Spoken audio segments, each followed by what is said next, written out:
And here we have this fun little video that's about 6 minutes long. That was made by WB Easy. It's very fun.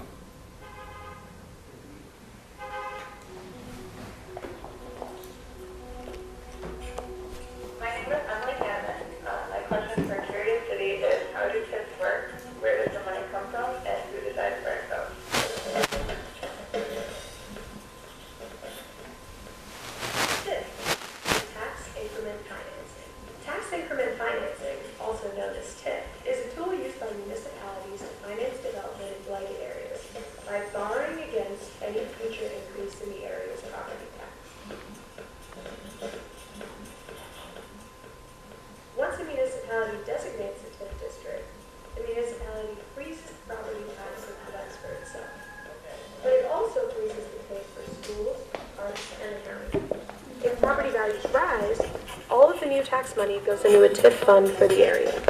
In Illinois, the taxes stay frozen for at least 23 years. The state of Illinois creates the legislation that allows for TIFs, but the districts are designated by municipalities. In Chicago, that means the city council decides which areas should get TIFs. TIFs come and go. Chicago City Council creates them, then they expire. They're either renewed or the council creates new ones. Here are the districts that existed in Chicago as of 2011. TIF districts must meet 2 criteria. First, a district has to be blighted. The area might have properties that are old or in poor repair, values that are declining, or many vacant lots.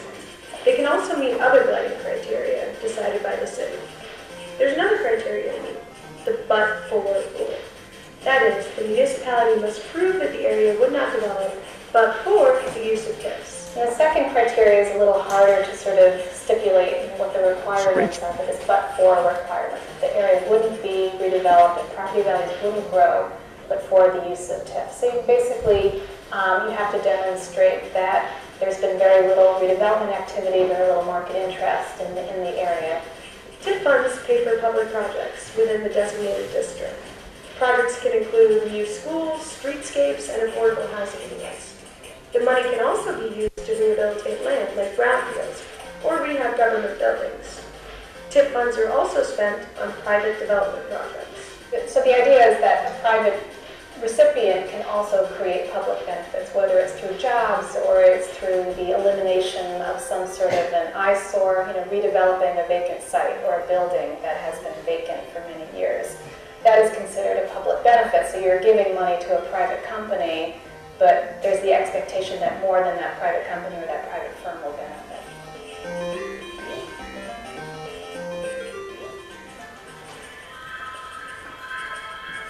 Chicago is the TIF poster child of shame. So in practice in the city of Chicago, it's abused beyond understanding. There's no other jurisdiction in the nation that does anything like this.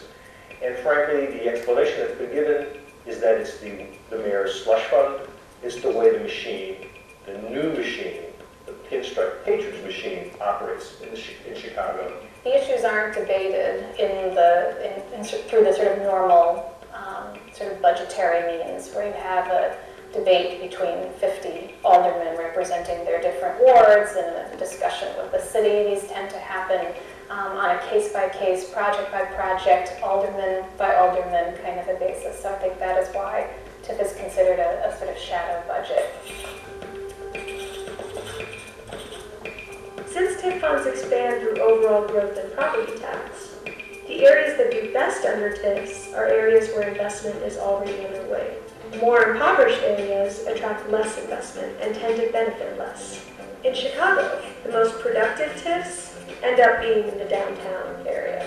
In Chicago itself, our biggest challenge is knowing exactly where the money is going and then making a judgment about whether or not so much of the money, the vast majority of the money, goes into the downtown area. And a lot of people don't understand how Michigan Avenue and State Street are considered blighted, given what they may see in their own neighborhood, or if they see that schools are in trouble, so why is so much money going into the downtown TIFs? No wonder that our schools are in a pickle and our cities in a pickle when you are extracting $1 billion a year, taking them off the table, so to speak, putting them in this giant slush fund. Those tax dollars are then not available to more of it, no libraries, mass transit, city colleges, the county of Cook, and the city of Chicago itself, which all rely very heavily on property taxes to operate. So basically, every dollar TIF takes, somebody loses. But the reality also is all those people who are not in TIF districts, they usually end up paying more because they have to make up for those funds, and the TIF fund is diverted to the TIF, so they have to make up for the funds that go to the other taxing bodies, the schools, park district, city, etc. Critics of TIFs in Chicago worry that the public is not benefiting enough from TIF payments made to private interests. TIFs are supposed to include redevelopment agreements between businesses and the city. These agreements set out obligations such as affordable housing set aside or a set number of jobs created in the area. Critics have argued that enforcement is sketchy, and they cite times when companies have sold TIF project properties or gone bankrupt, all with no public benefit. And in fact, when we've been in the communities pointing out some of the projects that receive TIFs, oftentimes someone will say, oh, they're not here anymore. They moved to the suburbs. They're out of business. So that's just a taste of how TIFs work, the purported benefits and the critiques. One thing's clear though, a TIF district can have a big effect on the residents' quality of life. But sorting out that effect isn't easy. The potential good and bad are laid out in piles of paperwork, and the details can be a little overwhelming. Okay. All right. That's BEZ. All right, so let's exit the video.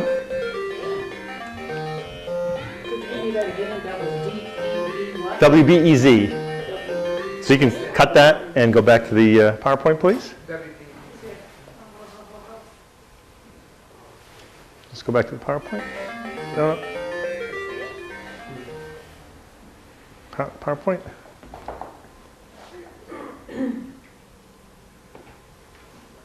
Yep. There we go. Oh, right here. There we go. Okay, next.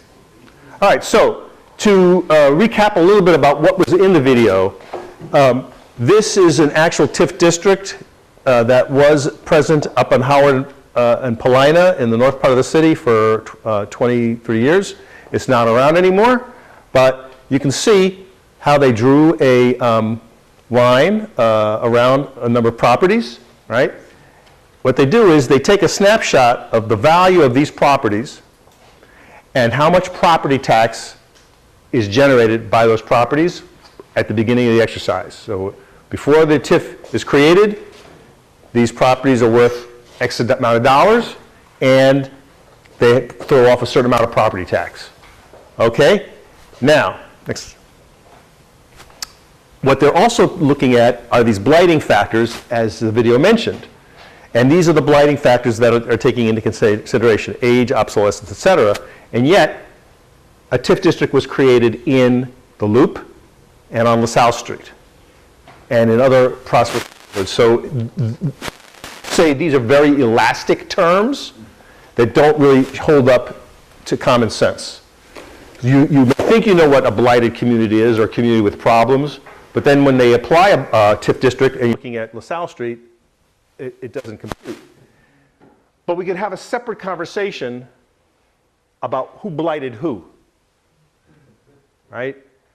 Chicago has a long history of exclusionary practices, redlining, and neighborhood busting and predatory lending that goes on to this day. And so nevertheless, so it's a loaded term, but nevertheless that is the criteria that the law uses, which we're beginning to see doesn't quite hold water. We're not quite sure what this means, okay? So here is the famous golden triangle of TIF. This is the frozen value that your properties have been generating, the property taxes that our properties have been generating before the TIF was created. And that's how much money goes to the units of government that need them. Now, a quick test here. What are the units of government that rely on property taxes to operate? Library. Schools, And parks. libraries, Parks. parks. Yeah. Forest preserves. The forest preserve. Yep. Municipal services. The city itself, the city of Chicago. Yep. What else? County of Cook. Yep. And the state. State of Illinois. Not from our property taxes so much. No. These are the main ones that you will find on your property tax bill for operating the units of government that rely on them. Okay, so that being said, anything that takes property tax off the table is to be avoided or to be scrutinized. Do you see what I'm saying? If those units of government rely on property tax, and they do, and some would say, as far as the Board of Education goes, unnecessarily so. In the state of Illinois, we rely too much on property tax, which leads to inequities. You know what I'm saying? So if you have a wealthy community with a lot of property tax, you have better schools. So getting a good education in the state of Illinois is a function of your zip code, which is not right. But nevertheless, that is how it is. That being said, we must be cautious of anything that takes property tax away from the units of government that need it. So that's the point I'm making. And that's what TIFs do. So every penny in value that happens inside that TIF district for 23 years is captured by the TIF. That's what this triangle represents. And this is the amount of money that goes to the units of government that we've identified. It stays flat. It doesn't increase. So hence the term tax increment. This is the increment. That's the increment right in here. Another way to put this is, this money is for us, that's for the mayor. This is for us, that's for the mayor. Okay. Can I ask you a question? We'll hold our questions till after, because otherwise I won't be able to get through this. Next. This is a complicated slide that tries to explain how a TIF is created, the flow chart of authority, but it's actually this guy. This is really how it works in the city of Chicago. In case you didn't know, this mayor is very much autocratic, and people say that he's even more iron-fisted than Mayor Daley has been. So this is a series of statues that's down in the south end of the park. I don't know if you know this statue, but it's a bunch of guys. They seem to be guys going somewhere without their heads. So I've titled this City Council Members on Way to City Council Meeting, and without their heads. So that's the process of how TIFs get created. There are quite a few of them in the city. There's 154 in the city of Chicago right now. And as you can see, a lot of our land mass, about 32% of the entire city, is covered by TIF. And there's additional 281 of them in the rest of Cook County. This is a map of Cook County, which I have over in the back. You can peruse that later during the break. And you can see that it's about 90 municipalities throughout the whole county that have these TIFs, okay? So this is the line of the numbers of TIFs since they got started. And the green is the city of Chicago, and the blue is the rest of the county. And you can see these guys really started here and just shot straight up. And what happened politically around 1990, 91, back in that day, 89, politically in this city? Say it loud and say it proud. Daley. Yes, Mayor Daley was elected. Mayor Daley II was elected. And it's our theory that someone inside his shop figured this out pretty fast, that this is the way to go. And these TIFs have exploded both in the city and the county. And here's the revenue, and it's about $500 million in property taxes every year. Even in the down economy of a few years ago, you can still see these bad boys producing and skimming a lot of property taxes. So if you remember nothing else, just remember TIF equals property tax. It's your property tax. Every property inside a TIF is taxed in this way, commercial and residential. And it works out to about, at least for the last few years, about $500 million a year just from the city of Chicago. So here's our totals for the 2012, the year that we have the latest numbers for. A total of $457 million of property taxes was extracted. And I have to say a little bit about that word extracted. The TIF takes his money off the top. Think of it like you're serving dinner at your house, and you're serving like a big plate of spaghetti and meatballs, and you've got your family and your neighbors, and they're all hungry, and they're all sitting down to get your good meal. But before they can eat, some guy comes in, he smashes himself down at the table. You didn't even ask him, and he starts feeding himself, right? And he takes a bunch of meatballs and spaghetti, and then when he's done, he passes the plate. So Mr. TIF gets fed first. And in the case of 2012, to the tune of $457 million for the city of Chicago, and an additional $266 million for Cook County, exurban Cook County, for a grand total for the county of Cook of $723 million, two-thirds of billions of dollars in 1 year. Okay.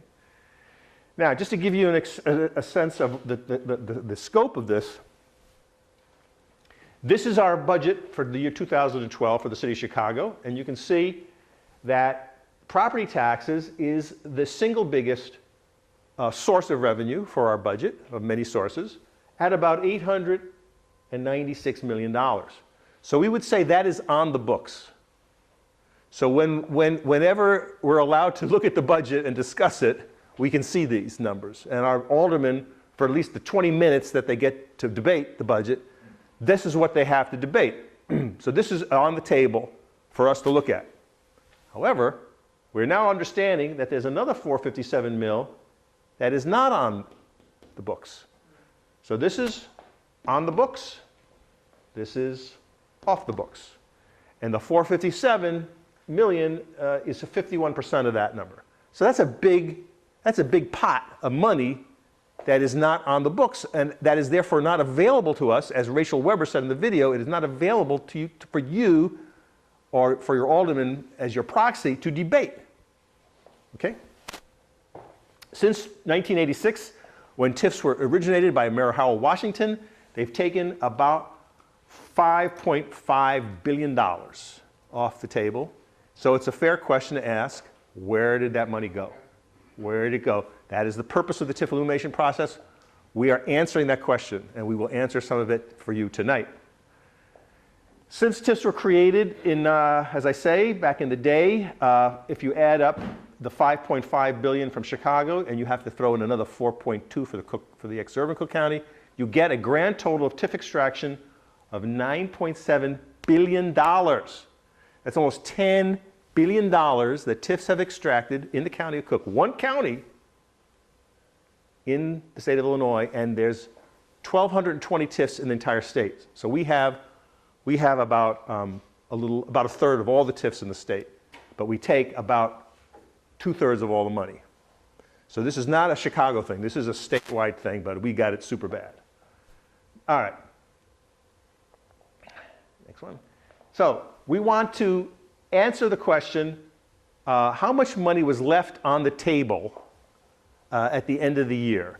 And so there's been a lot of discussion in the city about transparency. Have you heard this term?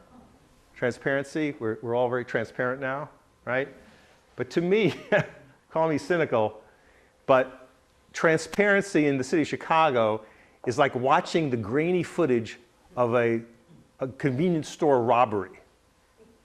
You kind of see the gun and the guy doing this, but his face is muggy, you know, you're not sure who it is. There's a crime going on, I know that. But I'm looking at it like a day later. That's transparency in the city of Chicago. You get to watch the grainy footage of the crime, but you cannot stop the crime. You cannot catch the guy. That's transparency. Well, this is our attempt to try to get to the bottom of this question of how much is left over at the end of the year. I mean, what is the accounting here that we can wrap our arms around? So, you go to the city's website and you essentially find these PDF reports. PDF, so for you data nerds, you know that that is not manipulable. In other words, you must open it and read it, and then if you want to do something, she's nodding her head like, I know what I'm, she knows. So those of us that have been around a while, you know, if we have to open the document and read it and then type it again, that's what we do. And so that is what is required in this exercise. So there's 154 of these reports that you have to open up one by one, and we look for this page. This is the page of interest. It's sort of like the balance sheet for this TIF, and each TIF has a checking account, has an account that must be reported. So we're looking at three numbers in particular. The first is how much has been extracted by the TIF in that year. That's this number, and we circle it in green. Then how much did this TIF spend? That's here. But then this is the most crucial and most interesting part. How much is left over in the bank account at the end of the year, which is called fund balance. Fund balance. So think of it like your own checking account in your own home. You have a checking account. You start at the year with some money in it, hopefully. You have money in, money out.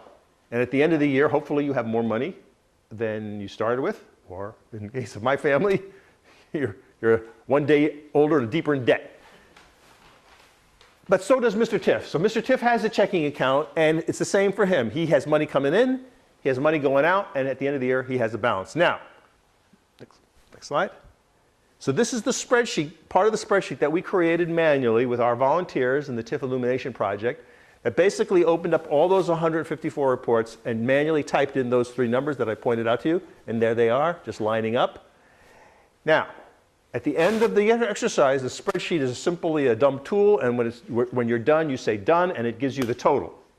So the total that I'm now going to reveal to you is how much money was left in the TIF accounts at the beginning of 2013. So how much money was in the TIF accounts at the beginning of 2013? Are you all sitting down? Yes, you're all sitting down. So a few people are standing. You may need some support. At the beginning of 2013, there was $1.7 billion sitting in TIF accounts. That's your property taxes. Sitting in those TIF accounts somewhere. We think they're interest-bearing accounts, but we're not sure how much interest they're paying. Would you be upset to find out if that money was being held by Bank of America? Yes. Yeah? Right? I think some people would be very upset by that. Bank of America is a criminal, and they are not our friends in our community. So it would be disquieting for those of you that are involved in housing actions and trying to keep yourself in a home, or your neighbors in a home, to learn that the very people that are your enemies or your opponents or your foes are enriching themselves on this money. That would be very upsetting, but honestly, we don't know the answer to that. I wish I could tell you. So this is the official city analysis that came out a few days after we broke that news of $1.7 billion, and we did break that news. And there it is in black and white from the mayor's office saying the TIFs had an aggregate balance of $1.71 billion at the end of 2012. However, and here's the however, $1.53 billion of that money is reserved. Reserved. So now we're kind of in like, what does that word mean? Reserved. What does reserved mean? Is it like a hard contract kind of thing? You know, like the city is going to do a deal with another developer or somebody, and the money is en route, or what? So we started an online petition called Mayor Ram Manual, Empty Chicago's TIFs, Release the Property Taxes Back to the Local Units of Government that Need Them. And those are listed on the board over there. And you can become part of that petition by going to this URL, tinyurl.com, empty/all TIFs. tinyurl.com, empty-all TIFs. Yeah. We can get this to you at the end of the session. Next. And the Sun-Times agreed with us. Sun-Times editorialized early in the summer, hand over TIF surplus cash to Chicago schools. It seems to be a reasonable request since 49 schools were closed, and the remaining schools suffered about a $160 million cut. So that means teachers, art school, art teachers, counselors, ESL. So this stadium, as I said, is 10,000 seats, but the Blue Demons only pull about 4,000 people per game. So where are they going to get the other 6,000 from? Huh? And DePaul University is the wealthiest or largest Catholic institution in America, where the tuition is on the order of $30,000. So how do they get, what are they doing to rate the subsidy when, again, we've just closed 49 schools and we're cutting schools? How does it work that DePaul gets $55 million? Next. Here's some renderings of the plans, and you can see it's a quite lovely, very, very high-end design. This is the site plan of the property. This is here where we're talking about putting the stadium. Now, no, check this out. On the site plan, you see a big space that says Site of Future Development. I'm going to now tell you what that actually means. This equals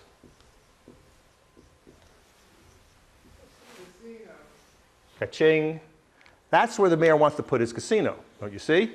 Because then you connect these properties with a land bridge, sky bridge, and then when Jay-Z or Elton John plays there, and they will fill 10,000 seat stadium, they just walk across the bridge into the stadium, into the casino, as well as the McCormick Place trade, right next to the casino. So that, to me, is what's really going on. We're told that the DePaul folks were offered to play and to practice at United Stadium for free.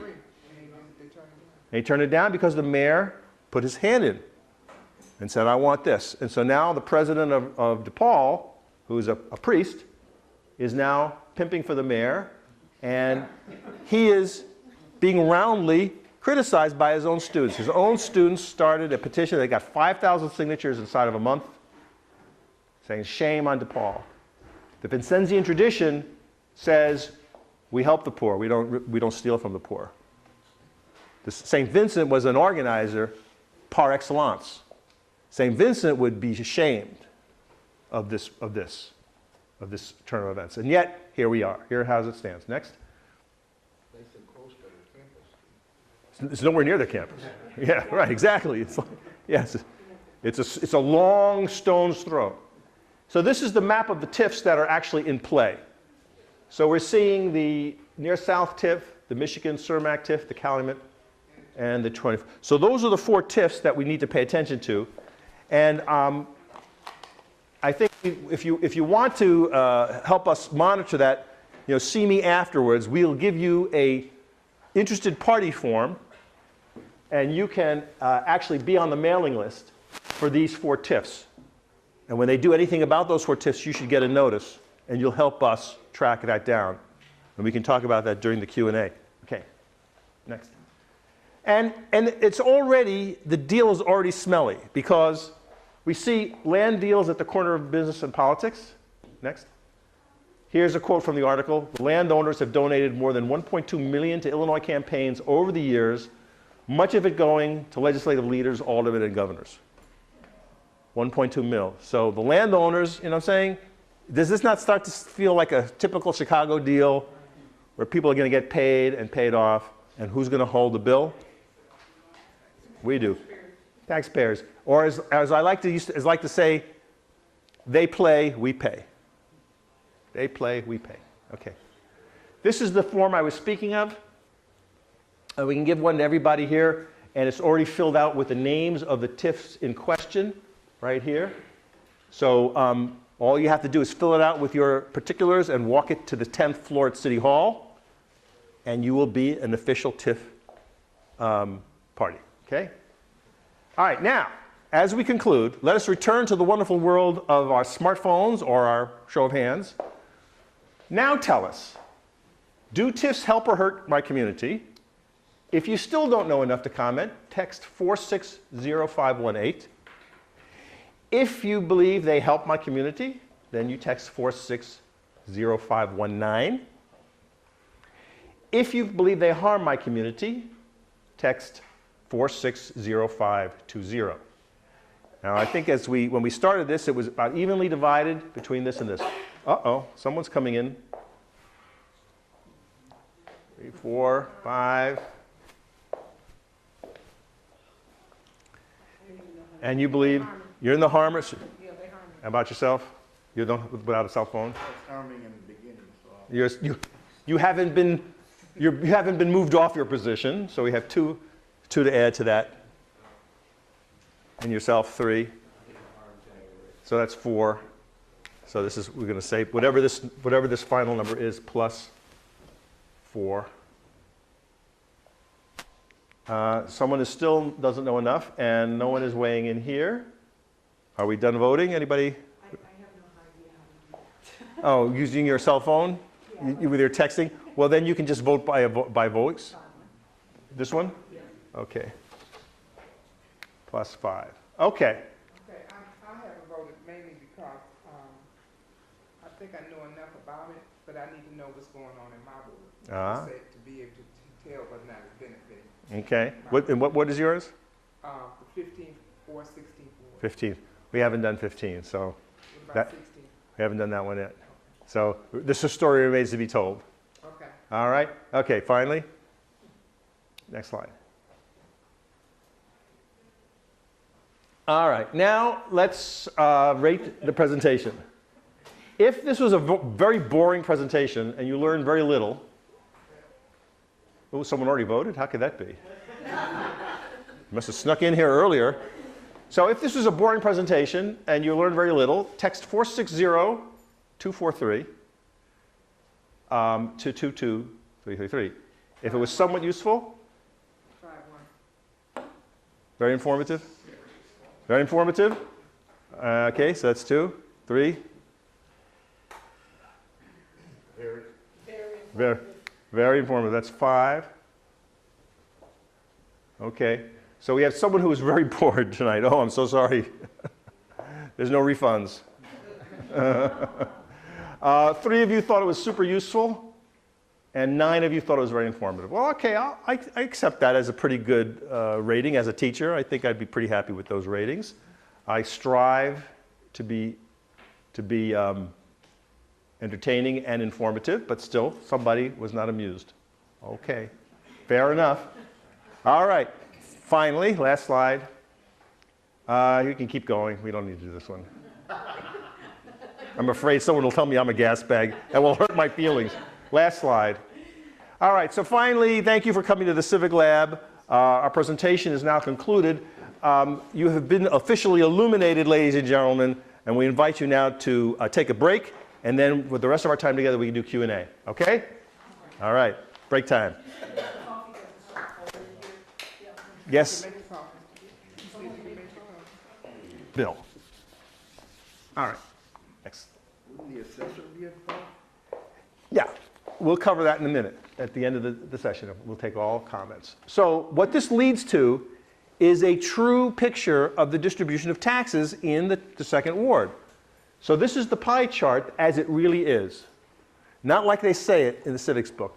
And so you can see Mr. TIFF is getting a big slice of that pie, doesn't he? He's eating a lot of the meatballs and spaghetti off that dinner plate, isn't he? So if he's taking 32%, that means everyone else gets less. And in this case, in the second ward, collectively, the Board of Ed is getting about 37% of all the taxes collected in the second ward. Okay? And everyone else is squeezed as well. Okay.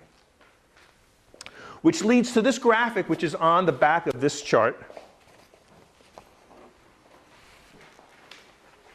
You can see, this is our attempt to explain TIFs on one page. And what this is showing is, here's how it's supposed to be, how they say it is, how TIFs, how your property taxes are distributed, with 54 cents of the dollar going to the Board of Ed. But here on this side is how it really is, with TIFs citywide getting 34%. So, if you're with me this far, then you got to be wondering, as I wonder, is the city really broke? Is the city really broke? Or is it just about who gets to carry the money and put the money in certain places and release the money for certain projects? And when you add that with our how our income tax in the state of Illinois is regressive, and how we, there's other problems with our finances, you start to ask yourself these questions. Are we really broke? And that to me is one of the major contributions of the CivicLab's work to the civic dialogue in Chicago. And that is, we truly are questioning whether we really are broke. Okay, next. Now, so therefore, next one, we want to let you know how much money is left over in the TIF accounts of the second ward.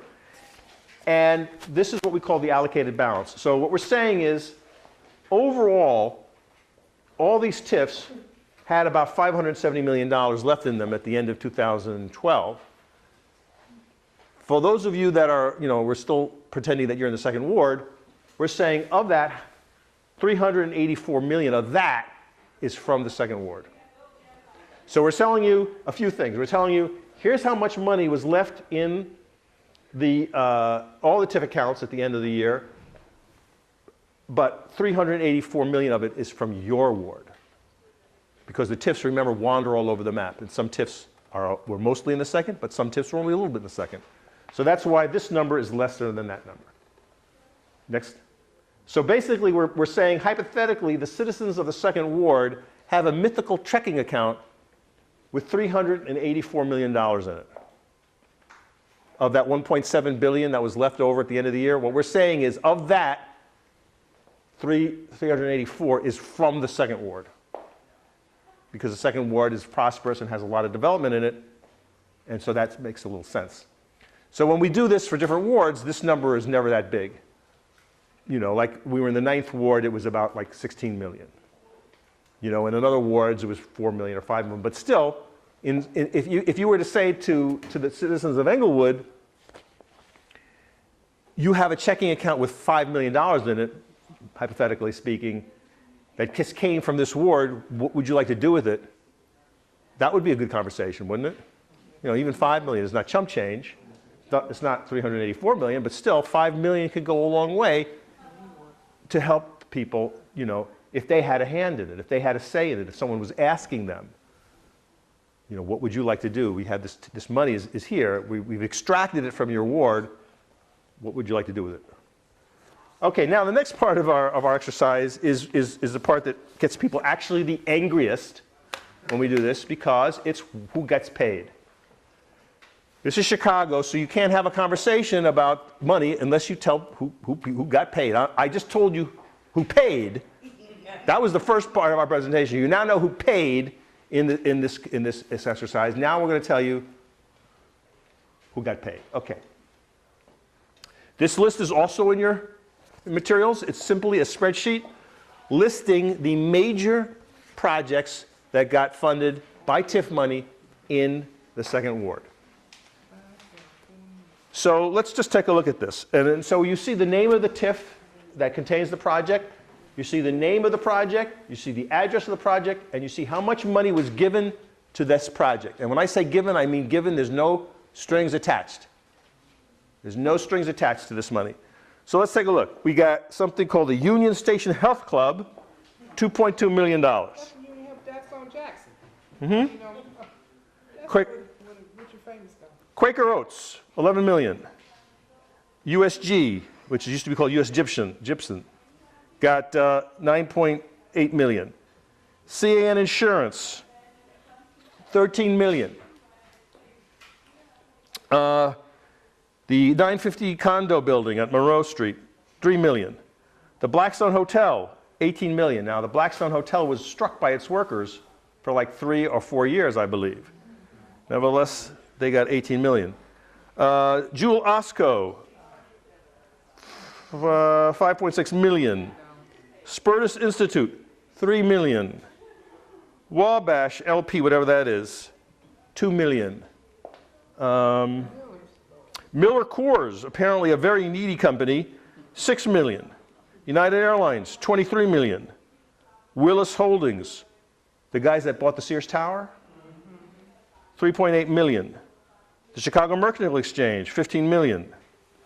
Home Depot, another needy company, 5.4 million. Rush University Medical Center, 75 million. Now, that's particularly bothersome to some people because Chicago has closed its health clinics, mental health clinics, public health clinics, trauma center, and yet we see fit to give 75 million to a private hospital. Since last time I heard, Rush Presbyterian is a private institution.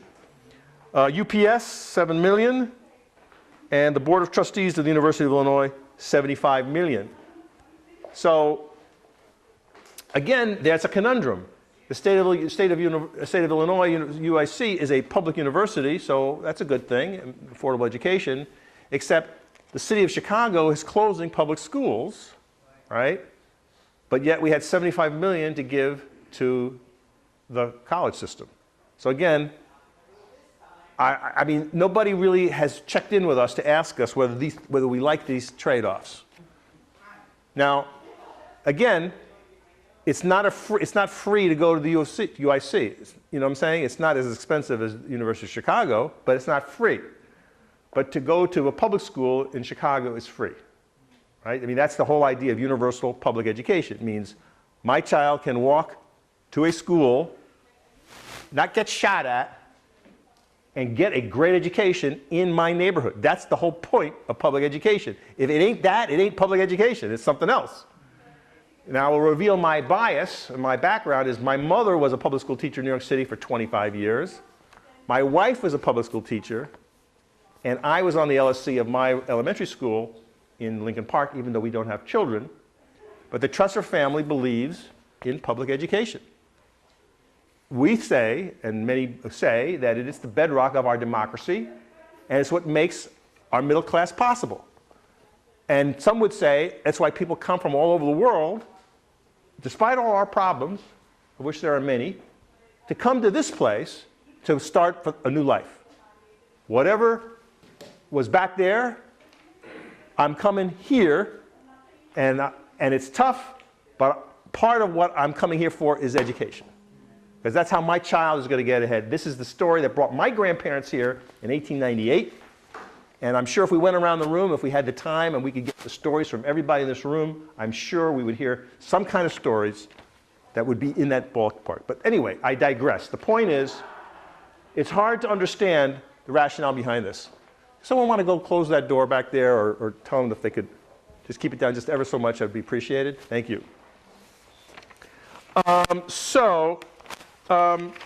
Next. So now we're going to tell you the stories of the TIF Hall of Shame. Yeah. Okay, here we go. Next. Here are some of the companies that have received TIF money. I've already named a few to you. The Coca-Cola, 3.2 million. My favorite, Grossinger Auto in my community, 8.5 million. Willis Tower, as I mentioned, 3.8 million. Chicago Board of Exchange, 15 million. Okay.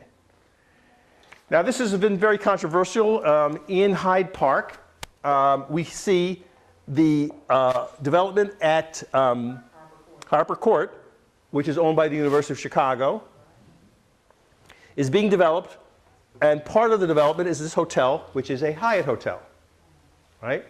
The Hyatts is owned by who? The Pritzkers, one of the wealthiest families in America. They are billionaires.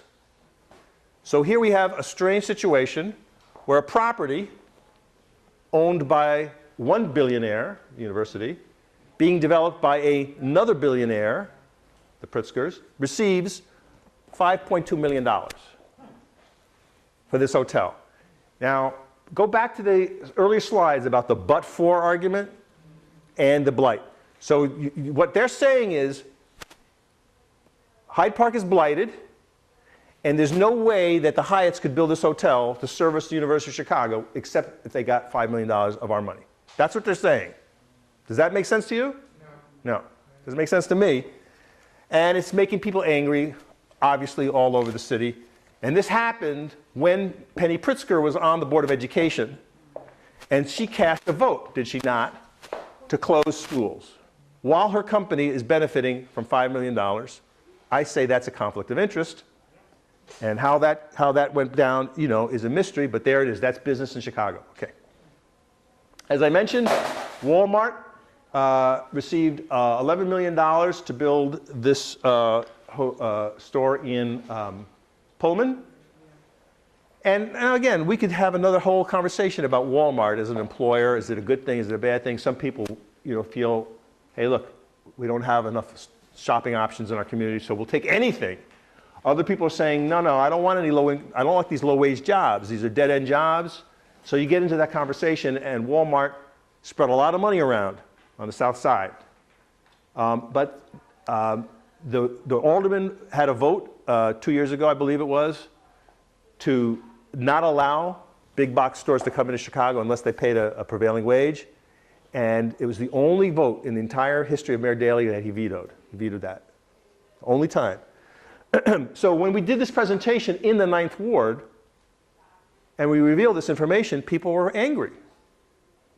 And the question is, were you asked, citizens of the 9th Ward, if this is a good use of your $11 million? You know, did anyone ask you, you know, in terms of trade-offs,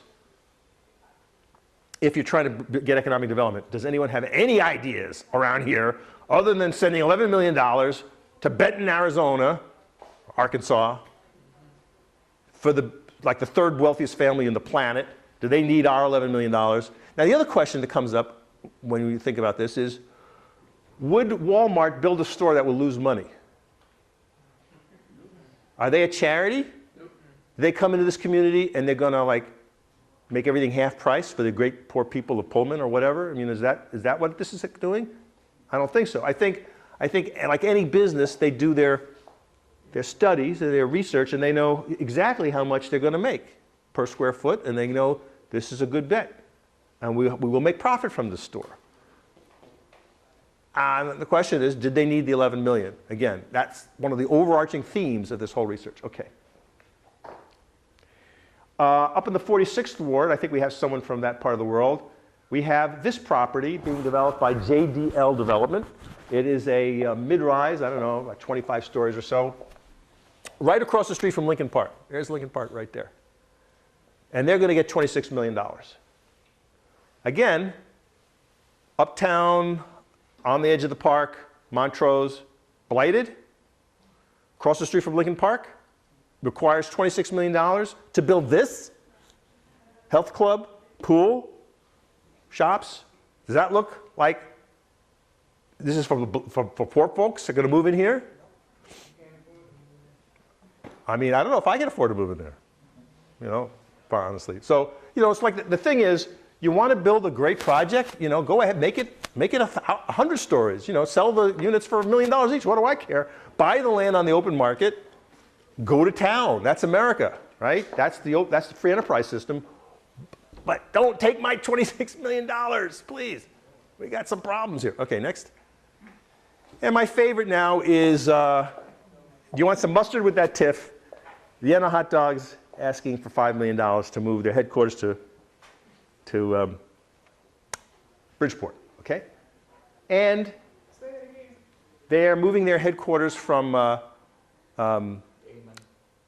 Elston and Damon and Fullerton because there's some construction of the exchange there, the highway, but it doesn't actually impact them, but they're using this as an excuse to get $5 million to move to a new...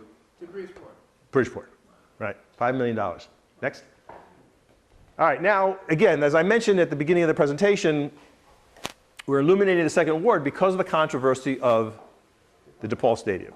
So DePaul is building a new stadium, or wants to build a stadium, that'll seat 10,000 people. And they want $55 million of our TIF money and another $70 million in financing from the Pier Authority. The Pier Authority is another public body that has slapped a 1% tax on all food bills from the South Loop all the way up to North Avenue. So if you have so much as a hot dog from North Avenue all the way down to the South Loop, you're paying into this pot of money that's would be helping this project. So $55 million straight off from TIF, another $70 million in financing for $120 million. All kinds of people axed, gone by the hundreds. So we advised this teachers union on a Freedom of Information request that was filed on August 2nd. And basically the request was to the mayor, please give us a list of this reserved. Just simply line up all the projects that are in the pipeline, right? How much money are we talking about per project? And what is the legal encumberment? So if you're saying that there's a firm contract with Walmart to build another Walmart somewhere, like they're building one in Pullman in the 9th Ward, and they got $11 million, are you doing that again somewhere? If so, produce the contract. That's pretty simple, right? If it's more of a in the planning stage, so it's kind of like a memo or something, produce the memo. If it's a handshake in the elevator, produce a picture of the handshake. And we're talking about 1.5 billion, so it's not chump change. So you would think someone has this somewhere, on a spreadsheet or something. Anyway, 10 days later, the city responded with this 3-page letter. I will paraphrase. Go F yourself, to paraphrase the mayor. The formal language is, this request is unduly burdensome and is denied.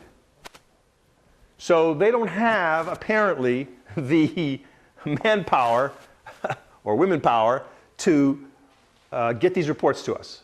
So we volunteered to take the homework helpers from Edmondson High School and the Future Accountants of America to down to City Hall, say, yeah, we got some smart high school students who can work a calculator and set them loose on this paperwork, and we'll get to the bottom of this.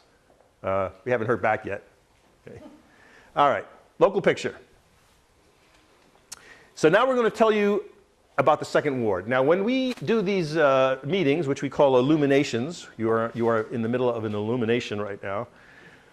We are usually invited into a specific community, and we do this kind of snapshot for the ward we're in. And we've done this now in 18 wards.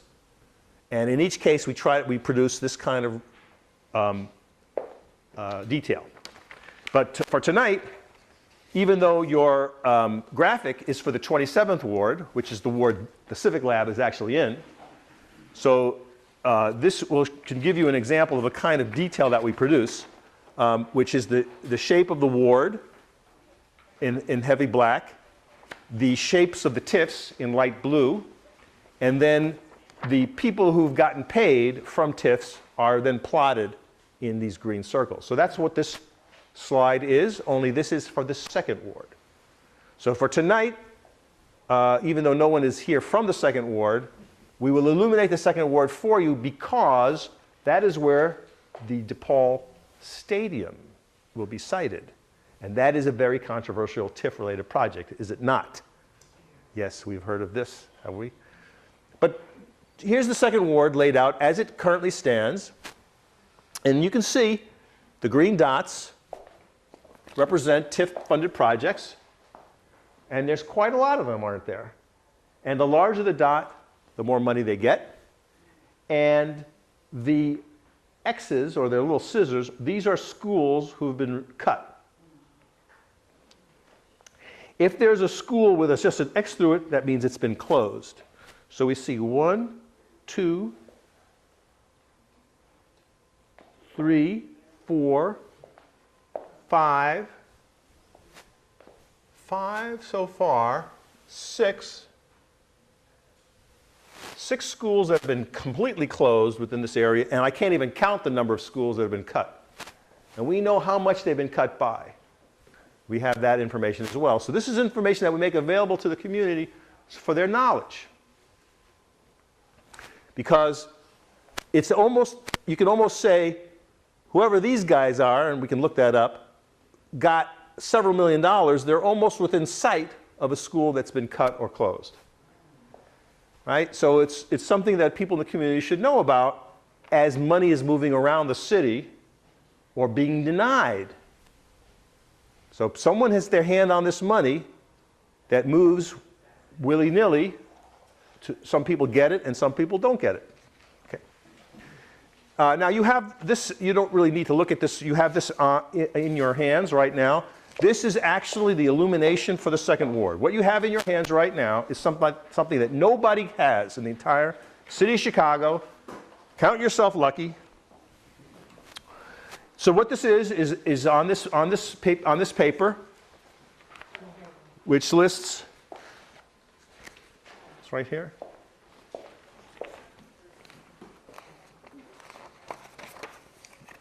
In there.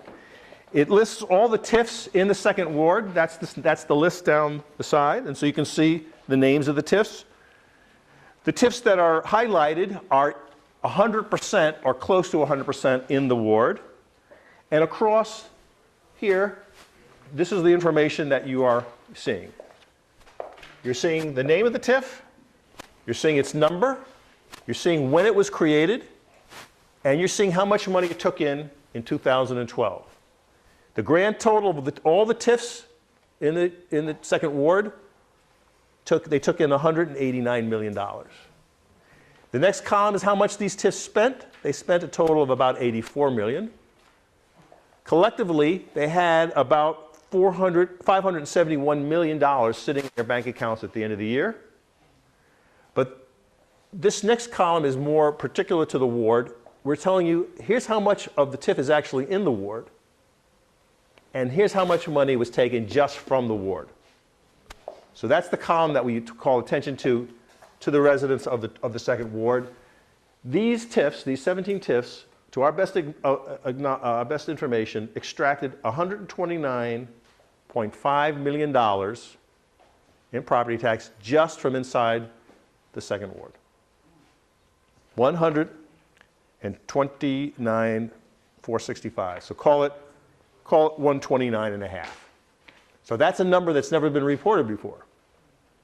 So now you know, if you live in the second ward, you now know how much money TIFs have taken from you in 1 year, and the answer is $129 million. I mean, I think that's newsworthy. I don't know about you. If I lived in the second ward, I used to have hair, you know, it'd be like I say, oh, blah, blah, blah, you know. All right, and this column here is the lifetime extraction of that TIF, because these TIFs that are highlighted are mostly or 100% in the TIF. Here, do you need a chair? Let's get here's a chair right over here. Here, come on, sit right here. Oh, it's right to the back. That's okay, you can. All right. So, right back there. So, the lifetime extraction, since these TIFs are mostly in the ward, I wanted to call attention to that. So, these 1, 2, 3, 4, 5, 6, 7 TIFs have taken $929 million in total since they were created. That's just those, what we call majority in the ward TIFs, above 85%. So again, that's also new information. Okay. Now we're going to do some math together.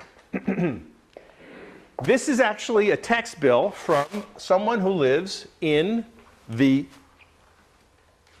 near south TIF, one of the TIFs of the second ward. Okay? So this is an honest-to-God tax bill from the current tax year, or the pretty recent tax year. And you can see that on this particular bill, he's paying $4,189. His total bill for the year is about $9,400. Do we see that? Yeah. All right, so we're going to nominate you to go to the board, and you are? Susan. Susan, go to the board and please write $9,400 on there. That is the amount of money that this person has paid in his taxes. We see that? Okay. Now, the single entity that has given the most is going to be what?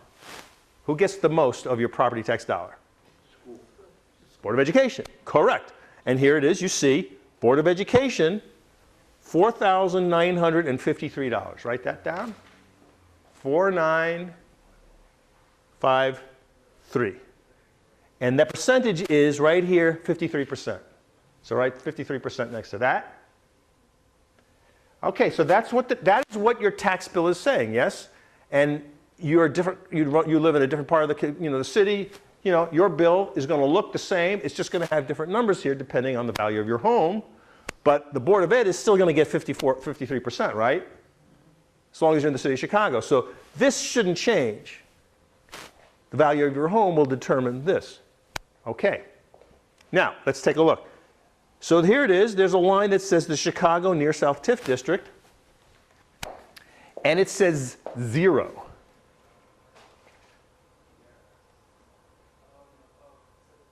Zero, right? We see that?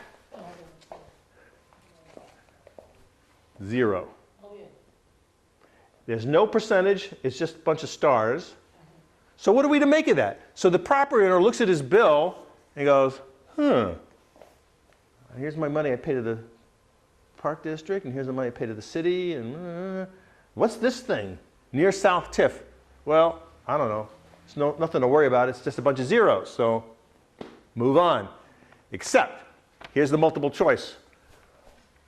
Who thinks that the true percentage that the Near South TIF takes of this man's property is A, 13%? Show of hands. Who thinks it's 13%? Let the record show this is a tough crowd. Nobody raises their hand. Who thinks it's B, 24%? We get 1, 2, 3, 4, 5. 5. Jackson, just write down 5 for 24%. Okay, equals 5. Who thinks it's 54%? Now we have 1, 2, 3, 4, 5, 6, 7, 8, 9, 10. Oh, you hard crew. 10. Now who thinks it's D, 92%? D, 92%. Couldn't possibly be that, right? That's crazy talk. All right, D, 92%. 0. That's the right answer. That is the right answer.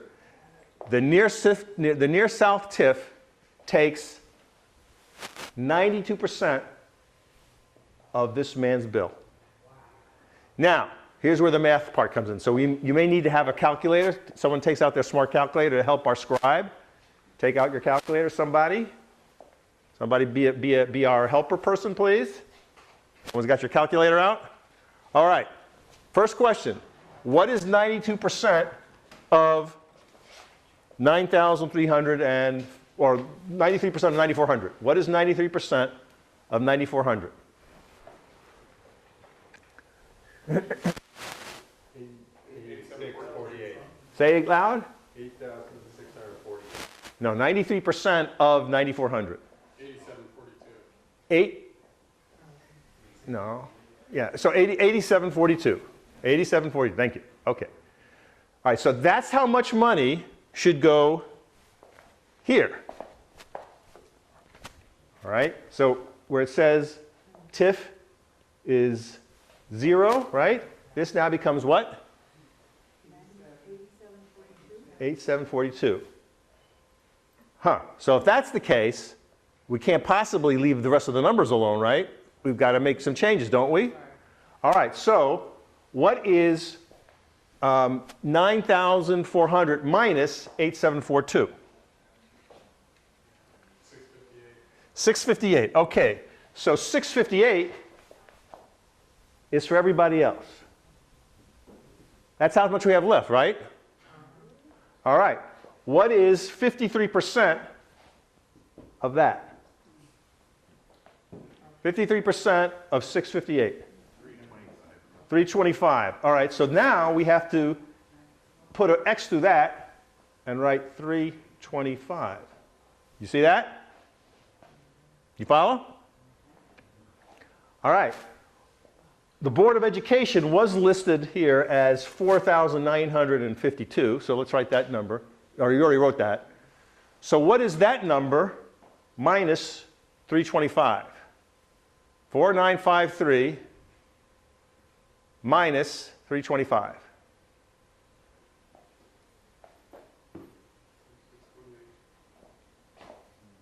The answer is 4628. So that's how much money the Board of Education was gypped by this one bill. Do you see? Even though it says on here that that Board of Ed got 49, we see that's not possible. It's not possible because the TIF district, which is listed here as 0, we know that's not 0. We know that it's this number, this very high number of 8,000. So once you know that number, you have to adjust everything else. You see? And you can do this exercise for all the other units of government if you wanted to, and we have.